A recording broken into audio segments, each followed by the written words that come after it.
Imagine this. You wake up one morning and everything that once defined you is gone. The career you spent years building vanished. The person who promised to stay, already gone. The reputation, the identity, the plans, the pride, all stripped away in a matter of days. And now you're left standing in the ruins of your old life, holding nothing but silence.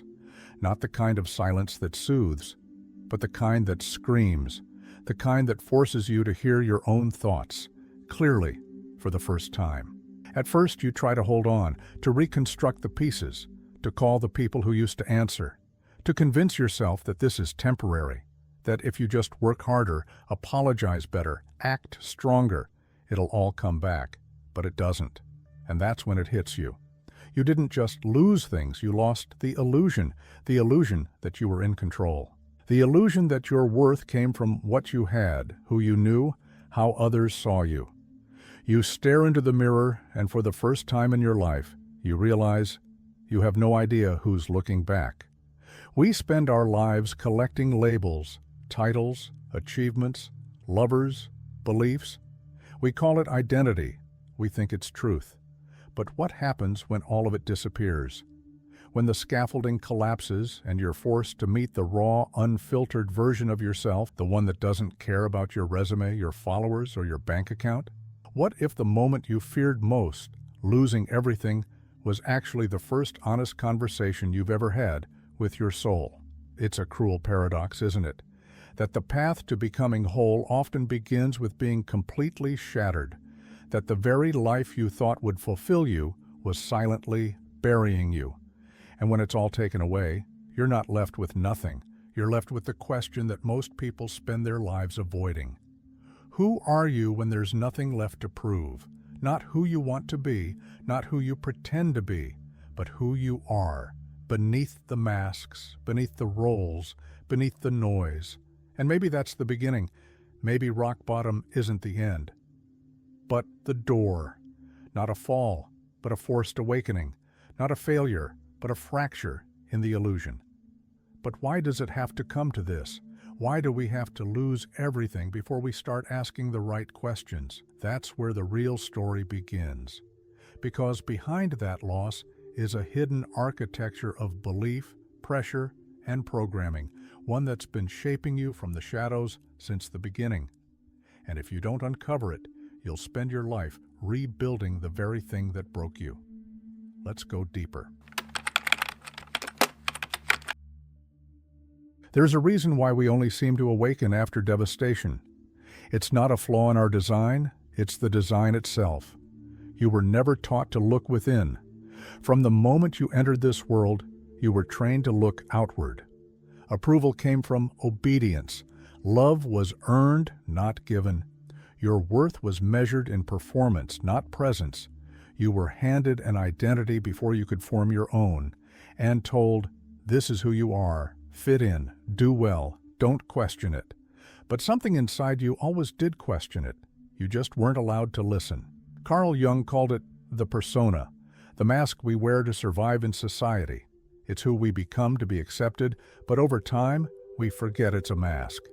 And the deeper, more authentic parts of us, the ones that don't conform, that rage, that ache, that wonder, get buried in what he called the shadow. You weren't encouraged to explore your shadow.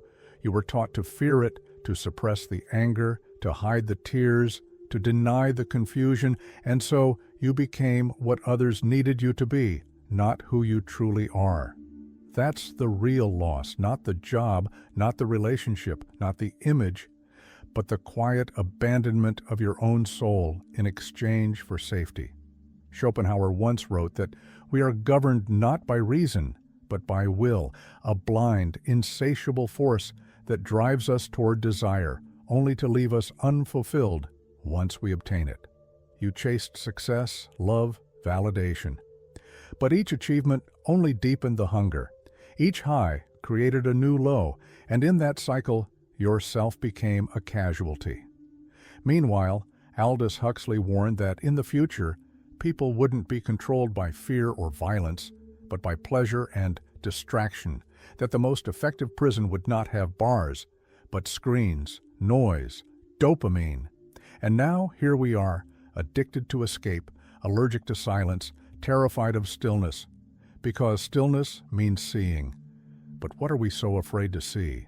That the life we've built may not be ours, that the dreams we chase might be inherited, not chosen, that we are strangers to our own interior world, and that everything we've built might be rooted in avoidance. This is the hidden problem. We've mistaken the performance for the person. And when the performance collapses, so does the illusion of self. Sartre said, "Man is nothing else but what he makes of himself." But how can you make yourself when you've never truly met yourself? You were handed a script. You performed it well. But life has a way of burning scripts when the soul is ready to speak, and the fire has already begun. The question now is, what has it already consumed? And more importantly, what was hiding beneath the ashes all along? We're about to find out. You might think the worst part is the moment of loss, the day the relationship ends, the job disappears, the image cracks. But that's just the spark. The real damage happens slowly, after, in the silence, in the space where your distractions used to live, in the echo chamber of your own mind, where questions arise that no longer have easy answers. Because when the life you built collapses, you don't just grieve what's gone, you grieve who you thought you were. You mourn the illusion. And that's where most people get stuck, not in the event, but in the aftermath. Psychologists call it identity foreclosure, when we adopt a fixed sense of self too early and never explore alternatives. It feels safe, predictable. But when that identity is shattered, there's no foundation beneath it. You're not just lost, you're unformed. So what do? We panic. We grasp at anything that might restore the illusion: rebound relationships, impulsive decisions, forced optimism, spiritual bypassing dressed as self-care. Anything to avoid the unbearable truth that we don't know who we are without the roles we used to play. And society encourages this. It tells you to move on, to get back to normal, to stay positive. But what if normal was the real problem? What if the pain isn't asking you to return, but to transform? The mind, faced with uncertainty, will do anything to regain control, even if it means recreating the very patterns that caused the collapse in the first place. This is the unconscious cycle: rebuild, repress, repeat. We seek out familiar pain because it's more comforting than unfamiliar freedom. Neuroscience shows us how this happens. The brain clings to predictability. Neural pathways formed through years of repetition become survival mechanisms. Your anxiety, your self-doubt, your craving for external validation, they aren't random. They're coded, reinforced, familiar. And that's the trap. You rebuild a version of yourself you secretly hate just because it feels like home. You surround yourself with people who mirror your past, just to feel seen. You chase goals that never meant anything to you, just to feel direction. You become a ghost in your own life, and eventually that emptiness returns. Louder this time, more insistent. Because now you've already seen what's behind the curtain. You know that achievement won't save you, that approval won't complete you, that distraction is a slow death. And yet, you pretend not to know. Until one day, you can't pretend anymore. Until one day, the pain becomes a doorway, not back to who you were, but forward into the vast unknown of who you could be. But walking through that door demands a kind of rebellion, a refusal to go back, a willingness to question everything you were taught to believe. Are you ready for that? Because that's what comes next, not recovery, revolution.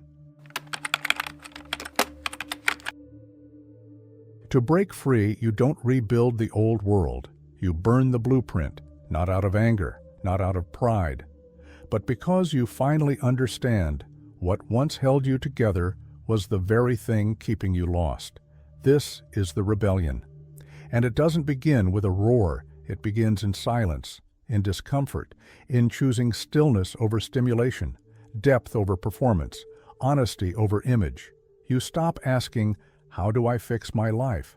and start asking, what part of me was never really alive? Carl Jung said, "Until you make the unconscious conscious, it will direct your life, and you will call it fate." And that's what this rebellion demands, turning inward, peeling back every conditioned belief, every inherited value, every identity you never chose but carried like armor. You start facing the shadow, the rage you buried, the shame you pretended wasn't there, the grief you masked with ambition. You meet them, not to banish them, but to integrate them. Because these aren't your enemies, they are your exiled parts waiting to be welcomed home. It's a terrifying thing to dismantle who you were taught to be. But in that collapse, something sacred emerges, truth. And truth, once seen, changes everything. You realize that most of what you called you was just survival strategy, that your dreams were often responses to fear, that your values were borrowed, that your strength was really suppression in disguise. Now you get to choose differently. You stop performing love to earn connection and start speaking your needs, even if your voice trembles. You stop chasing applause and start following what moves your soul, even if no one notices. You stop running from solitude and start listening to the wisdom it reveals. This is what Nietzsche meant when he said, "He who has a why to live can bear almost any how." You begin to live with intention, not to prove, but to experience, not to escape, but to be. And suddenly, things begin to shift. Your relationships deepen, not because you're more likable, but because you're more real. Your goals change, not because you've failed, but because you've finally outgrown the lie. Your mind calms, not because you've solved everything, but because you've stopped fleeing yourself. This is power, not the power to dominate, but the power to be unchanged by illusion. And the world will push back. It will tempt you with old comforts, test your resolve with familiar roles. But something inside you has shifted. You're no longer seduced by the noise because now you've tasted truth. And once you do, settling becomes impossible. You don't need to prove anything anymore. You're not here to win the game. You're here to stop playing it. And from this place, this inner stillness, this earned clarity, you don't just survive. You begin. But what exactly have you become? That answer lies in the final step. The truth you couldn't see until everything else was gone. It's strange how quiet it is at the end. Not the kind of silence that waits to be filled, but the kind that asks nothing of you, the kind that just is. For the first time, you're not racing toward a goal, not defending a persona, not trying to be seen. You simply exist. And in that stillness, something rises, not from the outside, but from the core of your being. A whisper you've ignored your entire life finally has room to speak. You were never broken. You were buried.